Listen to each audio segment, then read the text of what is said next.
ఇక్కడ ఆపా బాబు. రండమ్మా, మీరు దిగండి. అత్తయ్య, చుట్టాలు వచ్చారు, రామమ్మా. ఎవరు? వదిలిగారా? రండి రండి. ఒరే భద్రం, ఏడు మామయ్య పిలిచావా? ఎవర్రా వాళ్ళు?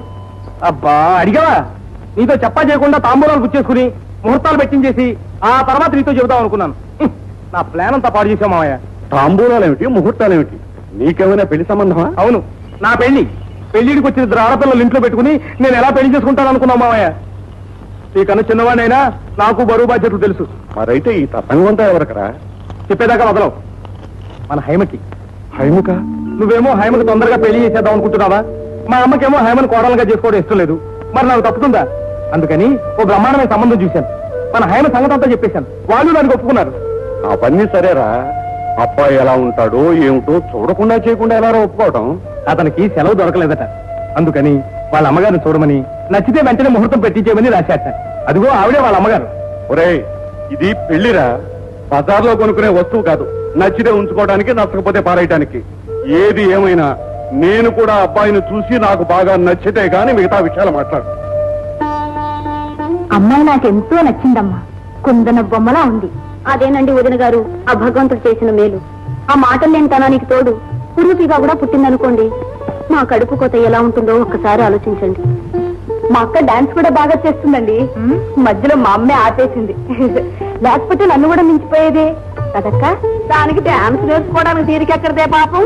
ఈ పంపలో యువతలసం బాతలు పెట్టేవాళ్ళు లేరు. ఇంటి చాకరీ చేయడానికే 24 గంటలు చాలడం లేదు. ఆడపిల్ల కదండి, వంట పని నేర్చుకోకపోతేనా? వదిన గారు, వంటింట్లో ఏదో పిల్లి వచ్చినట్టుంది. పెడతానమ్మా ఆవిడ పిల్లి. వదిన గారు, మా హైమకి పిడకలు చేయటం దగ్గర నుంచి పిండి వంటల దాకా అన్ని నేర్పాను అనుకోండి. మంచిదే కదండి. మళ్ళీ వద్దు వస్తుంది. అన్నయ్య గారిని పిలిపిస్తే తాంబూలాలు పుచ్చుకుందాం. మా భద్రం మీతో చెప్పే ఉంటాడు. మా వారికి పక్షవాతం వల్ల కుడికాలు కుడి చెయ్యి వసం తప్పిపోయాయి. అందుకని ఇచ్చుకోటాలు పుచ్చుకోటాలు ఎడం చేత్తో శుభం కాదని అన్ని నా కుడి చేత్తోనే చేయిస్తుంటారు.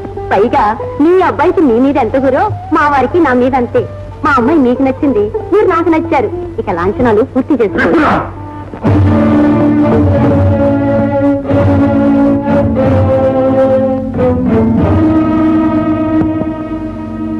క్షమించండమ్మా, అబ్బాయిని చూడండి ఇంత తొందరగా ఒక నిర్ణయానికి రాలేను. మా వారికి ప్రతిదీ క్రమబద్ధంగా జరగాలి. అందులో అనుమానం పాలోక వీసిన ఎక్కువేమో. ప్రతిదీ సందేహమే.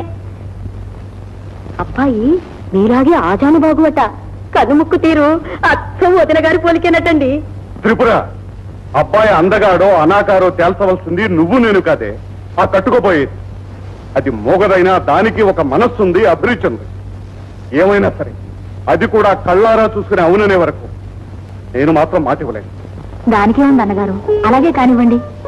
అబ్బాయిని మీరు చూసిన తర్వాతే, మనసారా మీకు నచ్చిన తర్వాతే తాంబూలాలు పుచ్చుకుందాం. ఏం వదిన గారు? చూడండి అమ్మా, మీరు మరోలా అర్థం చేసుకోవద్దు. ఏదో గుండెల మీద నుంచి తన బరువు దించేసుకున్నాడు అని అది రేపు అనుకుంటే నాకు పోయే ముందు మనశ్శాంతి కూడా ఉండదని నా స్వార్థం. అంతేనమ్మా. మీరంతగా చెప్పాలా అన్నయ్య గారు? నేను ఆడపిల్లలగన్న తల్లిని ఆ మాత్రం అర్థం చేసుకోలేనా? హైమా, వస్తానమ్మా. నా మనసు ఎందుకో గట్టిగా చెప్తుంది, నువ్వు నా కోడలవై మహాలక్ష్మిలా మా ఇంటికి వస్తావని. ఇదిగో, అంతవరకు ఈ చిన్న కానుక నీ దగ్గర ఉంచుకుని నీకు నచ్చింది కొనుక్కో అమ్మా. ఇప్పుడు అవన్నీ ఎందుకమ్మా? అదేమిటండి, వదిన గారు ఇంత ప్రేమగా ఇస్తుంటే అందులోని శుక్రవారం పూట కాదంటే ఏ మర్యాదగా అవుతుంది చెప్పండి? అవును మావయ్య, నువ్వు కాదంటే ఆవిడ మనసు బాధపడుతుంది. కాదనకు, తీసుకో మరి. అర్థం ఏమిటి? మీరేం భయపడకండి అన్నగారు. మా అబ్బాయి మీకు నచ్చని రోజున నా డబ్బు నేనే అడిగి మరీ తీసుకెళ్తాను. సరేనా? వస్తానండి. వస్తా కోడలా. ఒరే భద్రం, వదిన గారిని బస్సెక్కించురారా.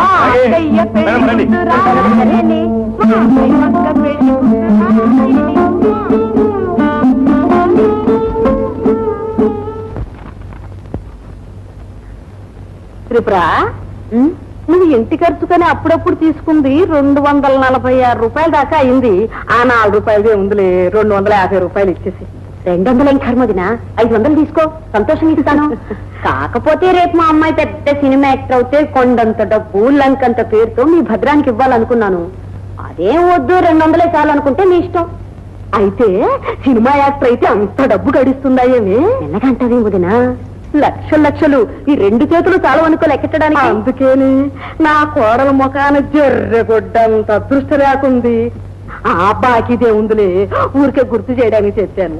250 రూపాయలు గుర్తు పెట్టుకోమ్మా. అట్టాగే. 2 పెద్ద చెరువులు పశ్చిమ ఆసియాలో ఉన్నాయి. వీటిని అక్కడున్న ప్రజలు ఈ చెరువుల్ని సముద్రాలు అని పిలుస్తారు. కానీ అవి మాత్రం చెరువులే. ఈ 2 చెరువులు కూడా ఒకే నది నుండి వచ్చిన నీళ్లతో ఏర్పడ్డాయి. గోలాన్ హైట్స్ నుండి పుట్టిన జోర్దాన్ నది లెబనాన్లోని చెట్ల మొదళ్ల నుండి రకరకాల ఔషధాల తత్వాలను తీసుకొని స్వచ్ఛంగా ప్రవహిస్తూ ఉత్తర దిక్కున వెళ్లి ఒక సముద్రంగా ఏర్పడుతుంది. అలాగే దక్షిణం వైపుగా వెళ్లి సావిత్రమ్మ గారు, పూజారి గారు మీకేమన్నారు? సాంబయ్య నీకే తెలుసా, మా అక్కయ్య పెళ్ళైపోయింది. ఏమిటమ్మా, పెద్దమ్మ గారు మళ్ళీ ఏమని తిట్టారా? కాదు, నిజం పెళ్ళే. వాళ్ళ అత్తగారు కూడా చూసుకున్నారు, బాగుందన్నారు.